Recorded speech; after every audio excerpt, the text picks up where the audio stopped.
നിർമ്മാണ മേഖലയിൽ വൻ നികുതി ഇളവിനൊരുങ്ങി കേന്ദ്ര സർക്കാർ. സിമന്റിനടക്കം വില കുറയും. ആരോഗ്യ മേഖലയിലും നികുതിയിൽ ഇളവ്. ഇൻഷുറൻസിനും മെഡിക്കൽ ഉപകരണങ്ങൾക്കും നികുതി കുറയ്ക്കാൻ നിർദ്ദേശം. നിർണായക GST കൗൺസിൽ യോഗം ഡൽഹിയിൽ ചേർന്നു. കൗൺസിൽ യോഗത്തിന് ശേഷം കേന്ദ്ര ധനമന്ത്രി നാളെ മാധ്യമങ്ങളെ കാണും. കൂടുതൽ വിവരങ്ങളുമായി ഡൽഹിയിൽ നിന്നും നന്ദഗോപൻ ചേർന്നുണ്ട്. നന്ദൻ, നിർണായകമായ തീരുമാനങ്ങൾ പുറത്തു വരികയാണ്. ഒരുപക്ഷെ നാളെയാകും എന്തൊക്കെയാകും ആ കൃത്യമായ തീരുമാനങ്ങൾ എന്ന് ധനമന്ത്രി പറയുക. എന്തൊക്കെയാണ് ഇപ്പോൾ പുറത്തു വരുന്ന സൂചനകൾ? വിഷ്ണു, GST കൗൺസിൽ യോഗം ഡൽഹിയിൽ പുരോഗമിക്കുകയാണ്. ഈ കൗൺസിൽ യോഗത്തിൽ വളരെ നിർണായകമായ തീരുമാനങ്ങൾ ഉണ്ടാകുമെന്നുള്ളതാണ് പ്രതീക്ഷിക്കുന്നത്. ഇതിന്റെ സൂചനകൾ നേരത്തെ പ്രധാനമന്ത്രി നരേന്ദ്രമോദി തന്നെ നൽകിയിരുന്നു.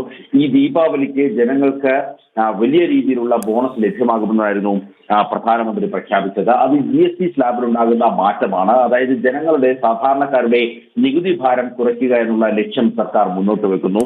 ഇതിന്റെ അടിസ്ഥാനത്തിൽ GST കൗൺസിൽ ചർച്ച ചെയ്ത് GST സ്ലാബുകളിൽ വലിയ മാറ്റങ്ങൾ വരുത്തുവാനാണ് ഇപ്പോൾ കേന്ദ്ര സർക്കാർ തീരുമാനിച്ചിരിക്കുന്നത്. ഇതിൽ പ്രധാനമായും ഭാരതത്തിന്റെ ആഭ്യന്തര വിമാനയാത്രയിൽ വലിയ കുതിപ്പ് ലക്ഷ്യമിട്ടുകൊണ്ട് ബിസിനസ് ക്ലാസ് ടിക്കറ്റുകൾക്ക് നിലവിൽ 12% എന്നുള്ള GST താരിഫ് ഇത് 5% കുറയ്ക്കുവാൻ വേണ്ടിയുള്ള നീക്കമുണ്ടാകും.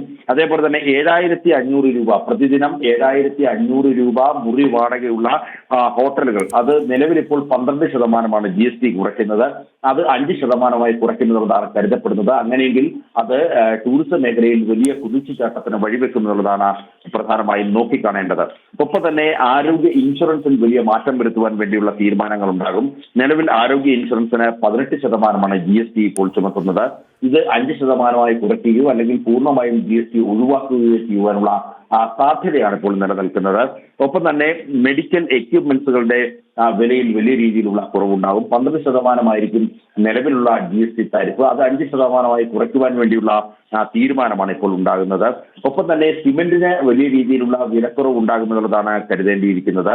28% നിലവിൽ GST താരിഫുള്ള സിമന്റ് അത് 18% GST സ്ലാബിലേക്ക് മാറുന്നതോടുകൂടി സിമന്റിന്റെ വലിയ രീതിയിൽ വില കുറയുകയും നിർമ്മാണ മേഖലയ്ക്ക് അത് വലിയ ഉത്തേജനം നൽകുമെന്നുള്ളതാണ് കരുതപ്പെടുന്നത്. ഒപ്പം തന്നെ കാർഷിക മേഖലയിൽ വലിയ വിപ്ലവകരമായ മാറ്റം ലക്ഷ്യം വെച്ചുകൊണ്ട് ട്രാക്ടറുകളുടെ GST 12% GST അത് 5% കുറയ്ക്കുവാനും, ഒപ്പം തന്നെ വാട്ടർ സ്പ്രിംഗ്ലറുകളുടെ GST 12% നിന്നും 5% കുറയ്ക്കുവാനുള്ള തീരുമാനവും ഇന്ന് ഉണ്ടാകും എന്നുള്ളതാണ് അറിയാൻ കഴിയുന്നത്. പാദരക്ഷകളുടെ GST 12%, നിലവിൽ ഇപ്പോൾ 12%, അത് 5% കുറയ്ക്കുവാൻ വേണ്ടിയുള്ള തീരുമാനം ഉണ്ടാകുമെന്നുള്ളതും അറിയാൻ കഴിയുന്നു. അത് 1000 രൂപയ്ക്ക് താഴെയുള്ളവയ്ക്കായിരിക്കും വില കുറയുക. ഒപ്പം തന്നെ തുണിത്തരങ്ങൾക്ക് 1000 രൂപയ്ക്ക് താഴെയുള്ള തുണിത്തരങ്ങൾ അത് നിലവിൽ 5%, അത് 5% തന്നെ തുടരും.